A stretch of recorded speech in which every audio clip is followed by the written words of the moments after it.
Hi, and welcome back to another episode of the Girl Boss Method podcast. I'm your host, Richu. And for today's podcast, I'm actually interviewing another coach, really. Well, she doesn't work in the fitness realm. She works in the business realm. Her name is Natalie Potts, and she is a business strategist. So, Natalie, thank you so much for coming on today. How's your day been so far, and what have you been up to? So first of all, thank you for having me. It's lovely to be here. My day's been good. It's pretty dreary outside today, which is I'm a big person on mood and weather. I've Yeah. realised this year. But I had a challenge this morning. So I've been doing a business challenge for 3 days this week. Yeah. And yeah, it went really well. I love it. I was a little bit nervous at the start, but that's all good. Delivered it. I think I had 40 people sign up, which is okay. Yeah. My percentage is like doubled, which is great for the previous challenge. So I've been excited by it. Got 2 more days to go. I also did a podcast earlier today, and I've got yourself, and then I will be going to do my leg day. Brilliant. Excellent. Absolutely love that. So this is what the reason I brought you on here actually is Natalie runs her own business. She helps other entrepreneurs with their businesses as well. Natalie has actually, what I've found with Natalie, looking at your Instagram and just from our relationship as well that we've built over this last year, is you really use fitness almost as like a leverage for your sort of mindset and your focus. So I am going to be asking you a few questions about that, just to kind of delve into your experience and just gain some insights in terms of how fitness has helped you and helped shape you as a person. So firstly, can we have a bit more about your background and how you got involved or started in the business world? Yeah, of course. So you're absolutely right in terms of I use a lot of fitness analogies relating to business. I talk a lot about obviously strategy as a strategist, but also mindset. The two play a very big part together and are very aligned. So my background is 19 years in the corporate world. I joined when I was 16 and worked my way up the ladder. I had what would be quite a linear progression. I just did very well at it and I loved it. Stayed there for years, led big teams. And then when I was 26, about 10 years ago, I went for a really crappy split and moved home and everything. I was like, that's it. I was like, by 30, I'm getting my own. What? I feel like that spurs on so much. Everyone's got to have a crappy got to have like some sort. You've got to have some drama. You slap round the face. Don't always like to say rock bottoms, but it's a slap round the face at points in life you'll get. Yeah. And this was one of them for me. And I was like, right, that's it. 3 things. I'm going to progress at work, get myself a mortgage in my own place with no man. And then I'm definitely going to start going to gym because I'd never been and get in shape. So I set that 26. I did all those things by the age of 30. And I also did a fitness shoot because I was that person that rocked up to a gym I'd never been. I went to a fancy, I'm going to join the Fancy Virgin gym. I don't even know if they have them anymore.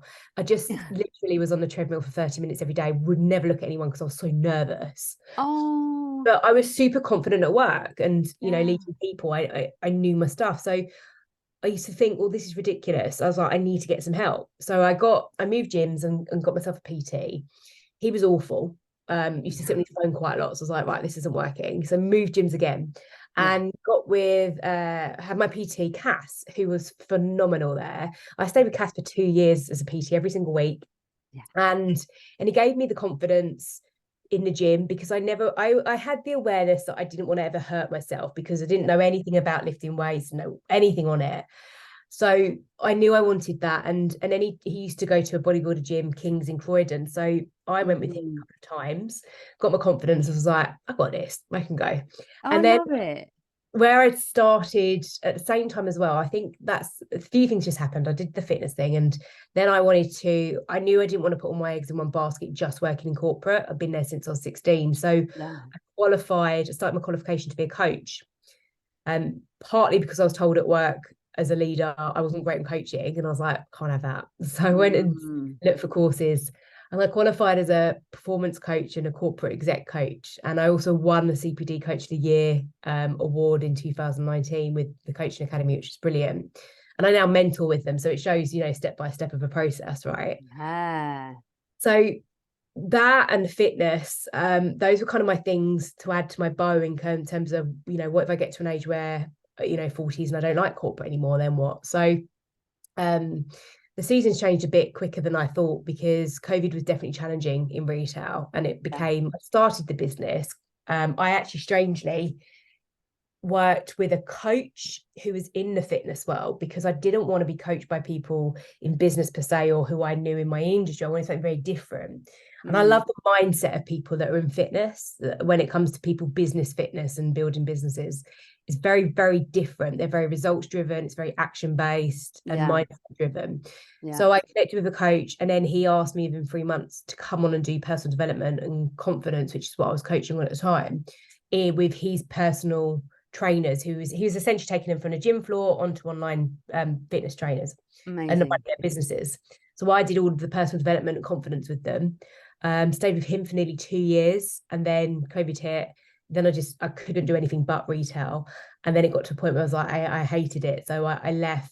I actually didn't get through a senior sign-off period for a level that I want, what I was going to go for. And that was again a moment, another slap in the face. I was like, this isn't what I want for life. I just need to do the thing and leave the world and go all in on the business. So I did that in April 2022. I have focused a lot on, it was coaching at first. It was business coaching, because I like the confidence side, but confidence, people like a lot of tangibles, especially right now. They want something, they want a result. And we have to remember that, we have to sell people what they want, then we give them what they need. And fundamentally, I just found it very draining as a coach to work with people's confidence, because it stemmed a bit of counselling, therapy, it's a lot around that. And I was like, I love strategy. So I connected the dots with work and corporate side. I was like, that's what I'm great at, is seeing what people don't see, having processes in place, having structure, making it happen and getting a result. So I've qualified as well. I've got accreditation as a business strategist the last year, because I felt credibility is important to me, that I know what I'm talking about and I serve people well. So it's just been a process of connecting the dots, bringing it all together, failing probably more than I win, getting more no's than I get yeses, which I say quite a lot, because that's what comes with running a business. I know all about it. It's led me to here. You build some amazing connections with people, as we have, and you just do your thing in terms of trying to give more value, help more people. And I'm big on giving more than I take in business. I think that's a big thing for me. So that's landed me to be business strategy.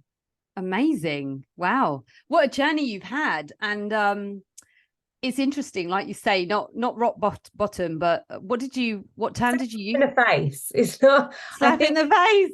When you hear people like rock bottom, and you think, no, that's not like, my rock bottom isn't their rock bottom. Like, people have tough lives, like really tough. No, it's not that, but it was a slap in the face to say, this is enough for me to bring some change to how my life is right now, that I don't want the trajectory of what it's looking like. Yeah, of course. I would definitely say for myself, there's been a number of slaps in the face over time, and I think we need them just to kind of keep us in check and just make us, like, I don't know, feel like more aligned to our goal, ultimately, what it is that we want to do, what makes us happy as well. So I think if everything was just easy and smooth sailing, I don't think we'd ever really be driven to do better. No. So I think those things are important. And I love how you said about how fitness really helped with like your mindset as well.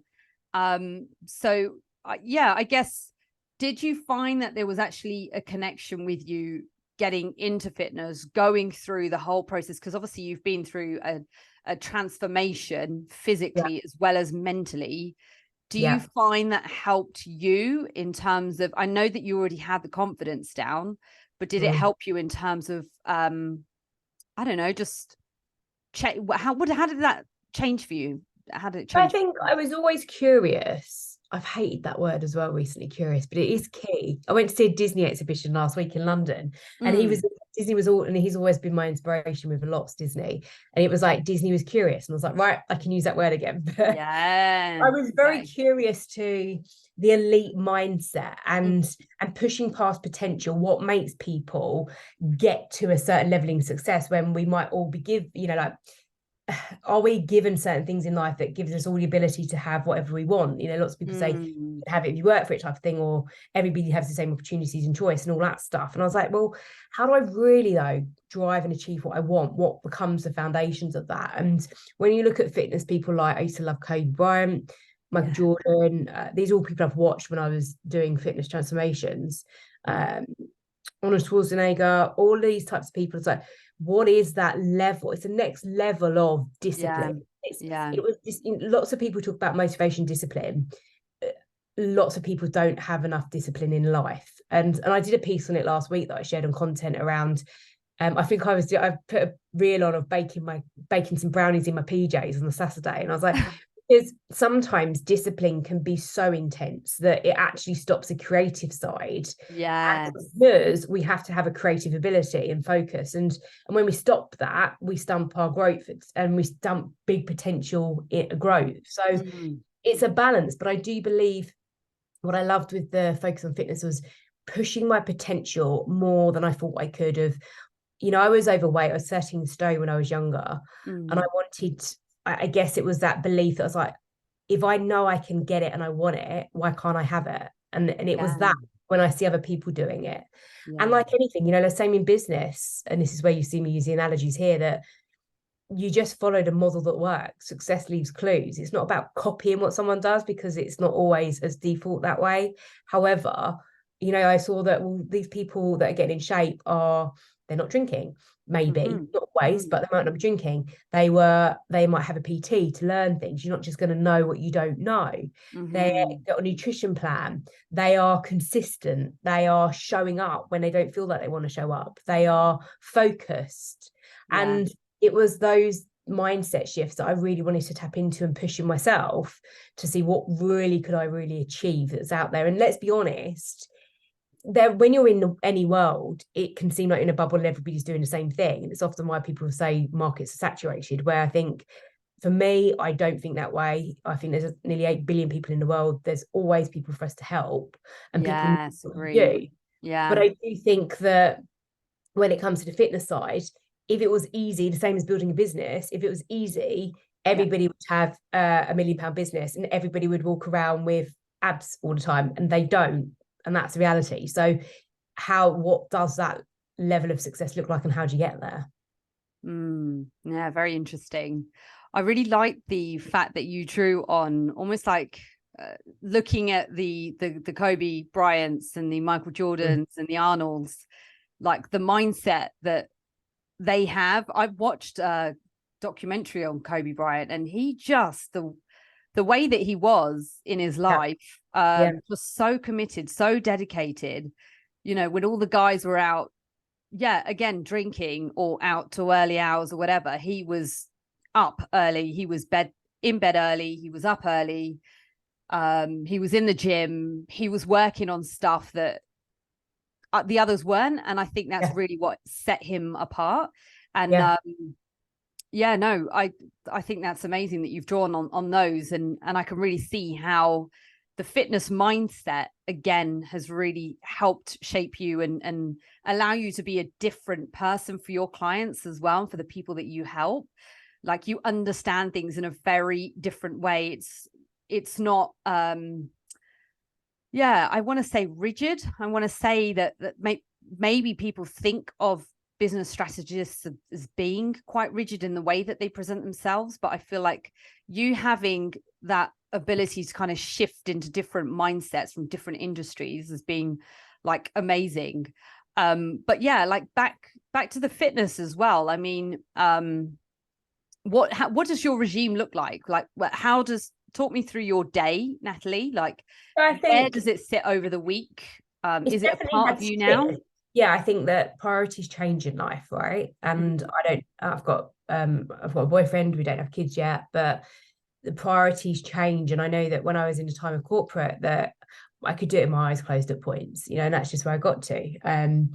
And it gave me the time to then do stuff out of work as well. And that was the focus on my fitness. And like, you know, if you've done any kind of transformation, I've never did the competing in terms of stages. I didn't want to, but I did do fitness shoots. I got about 7 or 8 in the end. And then, but I knew that I had to give more to that. And the reality is, when you're running your own business, this is the priority right now. And I don't have the flex, nor do I want to give the flex of time to doing those things. I've done them, and I can keep a balance of my life. So I can be an all or nothing person. I can be quite intense on some things that I want if I'm going for them. Success non-negotiable. So the reality is, the focus right now is my business, and that I'm obsessed with my business. But years ago, I was obsessed with fitness. So it's about having discipline, but I'm very big on consistency. Yes. So my daily, I train 4-5 times if I like a week. I hit 4 last week. I did 3 because I didn't, my body didn't react the same way. As I get older, it's not quite as easy to bounce back. But I do it more from a perspective now of, I want a lifestyle. I want to feel fit and healthy, because that's aligned to my business values and my personal values of leading by example in a business, and showing up healthy, and the mindset to serve others. But also that I walk my walk and talk the talk, that, it's important to me. I say a lot, I'll do a piece on even time blocking with clients, and I say, because these are some of the things we're never educated on, how to plan your time and manage time well. Oh gosh, no. And I say, prioritize yourself. That's the number one thing in your week. And lots of other people say, but the kids come first, and it's like, but let's break that down. Reality, you cannot serve others, your kids, anybody, if you don't put your own oxygen mask off before. And these cliches for a reason. So putting yourself as a priority, showing up and making sure you're fit, you're healthy, these are the things we should be doing, because we want to be at our best. And I often think, and it's a whole conversation, almost battle that we could get into, but if more people focused on being fitter, we wouldn't have the epidemic of mental health crisis like we do. And not enough people do focus on their fitness, because it's hard. So I try and keep consistent in not giving myself a hard time that it has to be all or nothing, or that it has to be 5 hard workouts a week. And it's about movement. It's about every day doing something to be healthier. It's step by step. It's a process, and it's being consistent and showing up. And sometimes that's even listening to my body that I'm tired and I need to just go for a walk today and be present, opposed to pushing myself. It's not all about that intensity. Agreed. That's where I'm at right now with it. And that's exactly how I am to my clients as well, because that's how I treat myself now. So yes, I'm in fitness, and I have been for 20 years now, possibly even longer if you want to talk about gymnastics and actually being like a, when you were in the whole gymnastics world, you just suddenly become a coach. Like it just happens, and you start getting involved. So that's like becomes your first job. But so even for myself, I competed a few years back, and it was great because it pulled me out of some tough times, some slaps in the face, and it gave me purpose and meaning to really drive forward and choose an alternative route. I think sometimes when difficult things happen in life, it's there's always 2 roads, right? Unfortunately, for most people, there are, and in my head at that time, going through what I went through a few years back, I went, right, there's this route where it's dark, it's unhappy, it's wallowing in my sorrows, it's using alcohol or whatever and abusing myself, because that's what people do, unfortunately. And I get it. I do understand that. But on the other side, there's this shining pathway where it's to fitness, it's to mental health, it's to longevity, it's to growth mindset, it's all of those things. And I feel like for me personally, I needed to get out of my comfort zone, and just heading down that route made sense for me at that time. But similarly for my clients as well, you cannot work out 6-7 days a week and expect that that's what fitness is. And I think quite often when people go on fitness programs and they have fitness coaches, they think that it's, look, there is a transformative element here, but it's not just about 12 weeks and you've dropped 10 kilos and that's it and goodbye. There's so much more to that. It's like you said earlier, it's a change of your lifestyle. It's a change of your mindset. There are things that there's new habits that we're forming. There's new, new fun things that we're bringing into our lives. And exercise can be fun, and it doesn't have to just be the gym. It can be going to the classes, it can be getting out and going for walks. And even as women, our menstrual cycle as well can really have a massive effect on how we feel mentally as well as physically. I don't know about you, but I know there's that certain period just before I'm due on, and I feel crap. So it's just like, so I said, like last week, it was like, I can't do 4. I was like, 3 is going to be my limit this week. And I think the pressures, you've got to push your potential and push yourself, because you can often do more than you think. There's always a bit like there's 10, I remember doing reps and then being my PT going, you got 10% more in the tank, go for it. But you've got to have a good idea on your measures of success and things as well. And I talk about this in business, that what you want for your business might be different to what someone else wants. And that's okay. You don't have to do everything that everyone else is doing. And fundamentally, I didn't want to compete, because I saw, for me, that was another level of discipline. I was like, I just don't want to do it. I said, I don't know I'll get anything from it. I said, it's just not the same for me, and that's okay. So it's the same in business or anything you're doing. What do you want to what is the transformation you want? What does that A to B look like? And how do you go on it so it's a way that serves and suits you with what you want? Because you don't have, we're in a society where we feel stuck on expectations, or we've got to do this, we've got to do that, or it's not good enough. And that's just not true. That's what we create, or others create of us. And you got to have the strength to say, like with anything you're starting, like we say goals, but most people don't set goals. No. And we've got to have that clarity. Yeah. And I think we have to ask a lot more for help on things than we do. Yeah. And also with goals as well, it's like quite often I feel like people really look at where they are right now, and they fail to see the future goal, or the goal that is like in a year's, where they want to be in a year's time, where they want to be in 5 years, where they want to be in 10 years. And I think those are all so important, yes, in business, but also even in fitness as well. I don't think people truly understand. Maybe our generation are starting to understand that a bit more, but how not taking care of your health and your fitness, it's going to be detrimental to you as you age. We start seeing loss of muscle mass. We start seeing increased risk of various diseases and all sorts of awful things. So for me, although I'm my core right now, I coach women from the ages of like their late 20s to their deep into their 30s and even their early 40s and things. I've had the benefit of actually seeing people pretty much at the latter stages of life. My oldest client was 97. And currently I'm working with an 85-year-old. So I do, as well as I've got the Girl Boss method going on for those of you that are listening, but I see people in person for Pilates as well. So within that, I do actually still see quite a few elderly patients, if you like. And the regrets that they have is they just say, I wish I was more active. I wish I took care of myself. And I think things are changing now, because I know we've got things like Netflix and like hours of series to catch up with, but I feel like equally there's loads of podcasts around now. It's almost like radio has come back in, right? In some ways, people listen to podcasts on the car and working out, walking, commuting.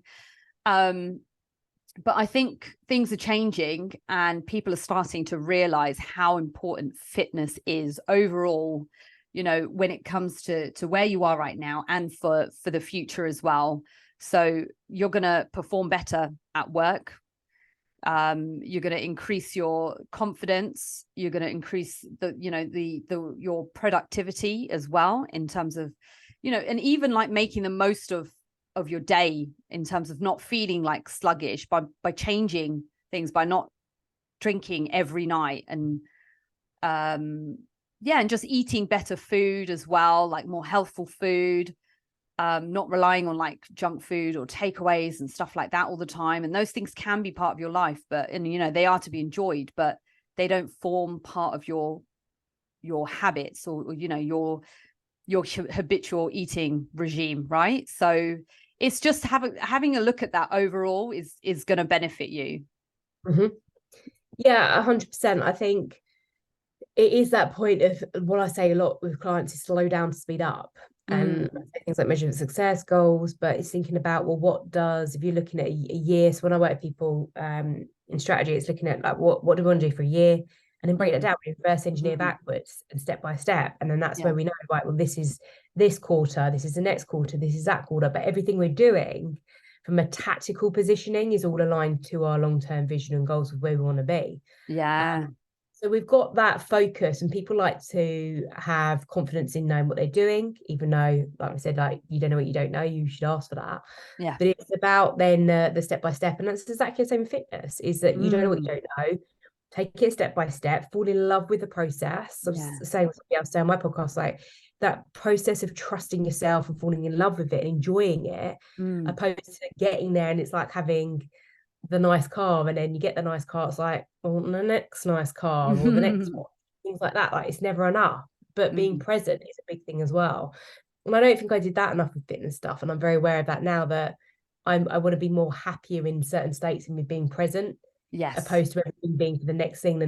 It's like, because what are we working towards all the time? Often it's things like our why, and our biggest why is often things like basic, like, I just want more time with my family. I just want to be there. I want to live a longer life with my family and be healthier. So it's one of those, be careful what you wish for and things. But you've got to start with that, your purpose, having strong why. I think it's a good start, definitely. But equally maintaining as well. And like you said as well earlier about consistency and it just being a part of your regime. It's part of your day, right? You have it allotted throughout your week. Yeah. I think most people lose on what they want to achieve because they're not consistent. Yeah. And also being simple with that as well. And like what we said, you don't have to go and work out the gym 5-6 times a week to achieve something. Like, literally getting out for three times is, I think that's decent. Like, you can make huge amounts of progress training 3 times a week. And even if you just went out and did it once or twice a week, it's better than nothing. So again, having that all or nothing mentality is not really, there is, even with fitness, and a part of that whole self-care and that lifestyle change is actually knowing when to switch off and have rest as well. I think that's equally important. Everything's about balancing. If you are a business owner, you're not going to just focus on one area. You're trying to keep everything afloat, whether it's the service that you're offering your clients, whether it's keeping making sure that you're staying on top of the financial side of things, and equally self-care as well, because you need to make sure that you're looking after yourself so that you can perform better and you can offer, better services for your clients as well. Quite a few of my clients actually work with people as well. So it's not that they're just operating like a business. They're offering a service. So few work in like the beauty industry, so like doing like lashing, eyelashes. So all the things, the self-care stuff that they do for other people, but they also need to make sure they do it for themselves. So excellent. So I guess we've asked quite a few different questions around the fitness thing. Was there anything that you feel like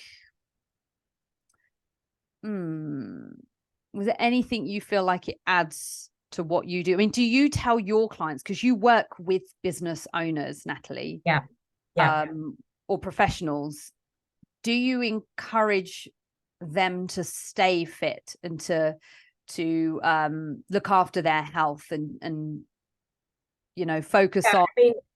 I spoke around in the challenge I'm doing today that I started. A lot of the challenge was around focusing on their values in business, because our values and beliefs attract people to us that are our ideal client, and often lots of my one-to-one clients specifically are very similar in how they'll prioritize things in their life, and they'll want similar things. Often you'll hear the phrase as well, like, you're your ideal client, but not always. You've got to be aware of assumptions with that. But I would attract people that want to improve in their health. They want to, grow their business. They want to become a better person and grow and develop personally too. So when you can start to think about your values in life and your beliefs, you'll draw people with those and you'll attract those. And that's where you go on a cycle of know, like, and trust. And people only buy when they trust, right? Yeah. So Yeah. we have to help people on that, and we have to take them on the right direction and support them and give. Yeah. So I do think that there's lots around values, there's lots around beliefs. And you know, I make the point, I'm direct who I want to work with. I want to work with entrepreneurs, mission-led people that want to make a difference in their world and want to give back and serve in some way. Because when you work with people who want to serve, and again, that's what I love about the fitness world, is people are led to help people improve every day and be better people. So when you come from a place of service, it's probably as woo-woo as I get, but you attract what you are, and the world, you know, it's an incredible place, and you'll start to see opportunities and doors open when you're a positive mindset, when you are a growth focused person, you know, when you try your best and you show up and you draw that community around you, and that's why I'm big on communities and being like-minded, you know, with like-minded people. It changes the dynamic of everything. It's like the same as when you have fitness. If you surround yourself with people that just eat McDonald's, you're probably going to start eating McDonald's at some point. Exactly, no doubt. So the environment's a big part, and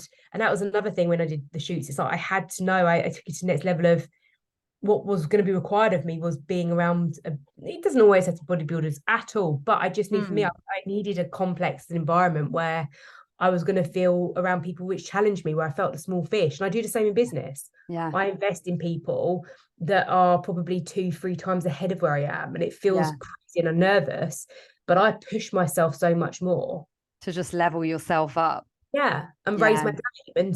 And it's when you raise your game, you realize what you can actually achieve when you really put your mind to it. And that's why I said a lot of it, 90% of what we do comes down to mindset. Yes, 100%. Yeah, definitely. Mindset, consistency.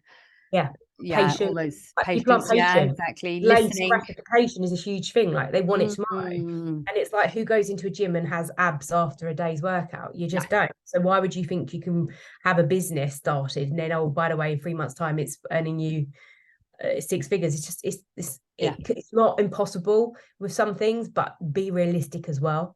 I think with that as well, there's something in the whole, you know, the value of what you're, you know, if you are running a business, if you're just driven on like expecting it to just happen overnight, it's not going to. You're going to have longer time in the game if you just take your time and really understand what it is that you're trying to offer people and adding value. And I guess with that, do you, because of who you are, Natalie, and how fitness has helped you, and it's you know, you've had some great experiences by going through that journey. Do you find yourself having to maintain like a healthy self-image as well for your clients? Do you feel like there's some value in that, in people seeing that you are that you walk your walk, right? And but I think there's stories in that too. There's, like I just said, that don't then think I'm going to be, I mean, I'm not like I think I got down to like 8.5 stone for shoots and stuff, and I was like, one, that wasn't a healthy lifestyle for me. Actually, personally, it wasn't. And so, you know, again, you create a story from that, is that, like I said to you, it's not a priority, but and therefore, if it's not a priority, I can't think I can keep that same level. Oh, believe me, not me either. It's just not reality. No, however, you know, I'm real. I'm like, you know, at the moment I'm testing myself a bit, and it is challenging, but I've not done booze this month, and I want to do that for Christmas, just because my business at the moment requires me to, it's like seasons, right? That I used to think there was no work-life balance. I think I do sit on the field that you've got to work hard for things. And I know that sometimes that's my belief, and it's about working smarter, not harder, but don't think that anybody achieves anything great by not working hard. The seasons are that, at the moment for me, business is about adapting. It's challenging times for everybody, and you can sit there and say it's not, and it's exciting and amazing, and yes, it might be, but it's also challenging. So sometimes people don't see the threats enough around them, and you've got to be aware that at times you're going to have to be a bit more obsessed on some things or focus. And for me, business is at the minute, I've got a lot on till the end of the year. I want to be showing up at my best. The booze is one of them. So it's like, okay, I'm not going to do it. I'm going to make sure the priority is Love that. And it might not be 4 times, but 3 times. But I think it comes down to, when people say I haven't got time, it isn't always the time, it's the priorities. And people don't like to hear that, but it does come down to priorities. And you have to take, everything choice you make has consequences. And if you've decided that you want to have 5 kids, as blunt as this sounds, like having 5 kids means you're not going to have as much time for stuff, but you chose to have 5 kids potentially. I'm not a cutthroat on that, but if you've had 5 kids, know that you're not going to have as much time for yourself, right? The same as of course. Businesses. You're not going to have time the same to focus on one the same as you do. It's just how it is. So you definitely have to prioritize again what's important to you and what you're working towards. And that's how it has to sit. I agree with that. And I like how you said that it's, it's the whole time thing. Well, if fitness is part of your habits, it's kind of built into you and it's something that you just do. It's more of a maintenance thing now.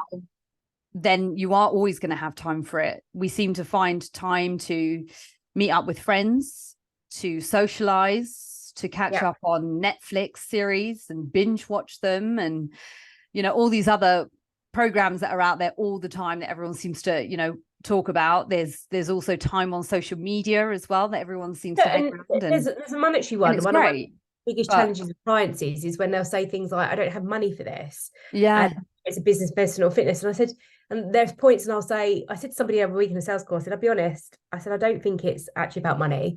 I said, this is about your belief in yourself that you can achieve the result you want. And that's a different conversation. And two, I see lots of people say, I haven't got the money. And I try not to judge, but we're all human. I'll see them then be on a very nice holiday, or they'll go do something else. I had one client once who told me he couldn't afford to pay for the next month, and then because he was going on holiday, and I was a bit like, be careful how you position that. It is priorities. It's priorities, exactly. That's the point we're making, is be honest about that and just say, it's just, and I say when people say, no, do you want to join this and that, I'll say, I'll be honest, like, it's just not a priority for me now. It's not what I want to invest in. It's not, I can't afford it. I don't want to prioritize that right now. There's a few events I'm not going to this year that I usually go to. And there was a financial investment as well with it. But I said to people, I was like, it's just not a priority. I was like, at the moment, that's not on where I'm working towards. So it's a no. Yeah. And I think that's the thing. When it comes to your fitness or your business, like, investment is going to go a long way. And if it's the whole conversation of, I don't have money for this, but there'll be money for other things, and it's all those small little spends that we forget cost money. Those, I can't be bothered to cook tonight, let's go and spend £40 on delivery. So we get, I think even with some of those apps, it's like you say, the whole thing of winning. People love to get things for free as well, and it's very easy to go on an app to order food and then go, I want free delivery, and then you'll just chuck anything on there to get free delivery, and all of a sudden that £15 meal that you wanted has suddenly become 45 just because of all the extras. And similarly as well, I don't think people really understand the effects of going and getting that, that the points that they get for having their premium Starbucks coffee, or whatever it is, that their lunch menu deals, their meal deals. I mean, my opinion on meal deals, the supermarket meals deals, is quite often they're easy grabs and they look healthy, but you'll find that for most people, they'll end up spending, like, especially when we're thinking about calorie intake and stuff, they'll end up having more calories and not even actually feeling that satisfied from what they've had. Whereas if they spent 10-15 minutes putting something together, A, they're going to save money, and B, they're going to get more bang for their buck in terms of the calorie situation. They're going to feel more satisfied as well. And it's not to say that everything's about restriction, but it's just being mindful about how we use, or how we look at our calories overall through the day, or how we look at our nutrition throughout the day. So I see it a lot in business right now, that people are wanting to, it's coming to the end of the year and they're wanting to get money in quick and things like that, and they're completely not adapting, they're pivoting, they're suddenly working with a whole different niche. And I'm just thinking, like, I had a few people come up to me in September and say, how's the business going, what are you working on right now? And I was like, one person I got a bit frustrated with, and I said, what do you mean, what am I working on right now, like different? And they said, yeah, like what's coming up for the new year? And I was like, the same. I was like, I'm just doing what works, and I've got a plan and I'm sticking to the plan. I was like, I'm not deviating from that. The problem is that people are, when they panic, they'll just do anything they need to. They don't really think about it. They don't have the structure, and then they don't get the result they want because they think it's a quick instant win, and it's not. And again, it goes back to stuff that when you invest and you know, then you often get a better outcome. So yeah, I think as well, the great question, people be like, how much do you really want it on things? Like, do you really want it, or do you just want a quick result? And if you want a quick result, it's probably not going to be a sustainable result. And most of us need sustainable businesses or want a sustainable lifestyle to uphold. That's not going to be a quick overnight process. No, definitely not. Exactly as you said, for lifestyle, fitness. Again, you know, it's I saw this the other day actually on social media, but the maintenance phase is not sexy. So everyone's always looking at, you know, the instant gratification, the six pack overnight, and, you know, or in our case, the growing the glutes or having a snatched waist, etc. And there's just so much out there in terms of trying to grab people as well. The detoxes and all sorts of little fads and stuff. I'm not a fan of that, and I'm all about sustainability and teaching my clients about how to make sustainable changes. And it's so interesting, Natalie, but my clients get results, and quite often they'll say to me, it didn't even feel like that hard. I didn't even feel like I had to try that hard. And it's all about being consistent. It's creating simplicity within that and just doing the thing.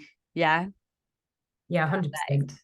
Natalie, it's been so nice having you on board for the Girl Boss Method. Thank you for those of you that have tuned in and listened. If you would like to, I'll let Natalie say this, if you'd like to give Natalie a follow on Instagram, send her a message. And if you are a business owner as well and you'd like to learn a little bit more about, you know, how she helps her clients and that sort of thing, then Natalie, would you tell us your Instagram handle, please? Absolutely. You can find me at Natalie Potts Strategist. But like you just said, I think it's always nice if you can reach out and say hello and connect you because the podcast, because it helps us know which works as well for our businesses. It helps more people, get us a message out there as well. So definitely let us know and say hello. Yeah, definitely. And for those of you listening, this has been the Girl Boss Method. And I'm your host, Richu Bra. My Instagram handle, if you've just stumbled across this podcast, is at Richu Bra. That's spelled RICHUBRAR. And we will catch you here next time.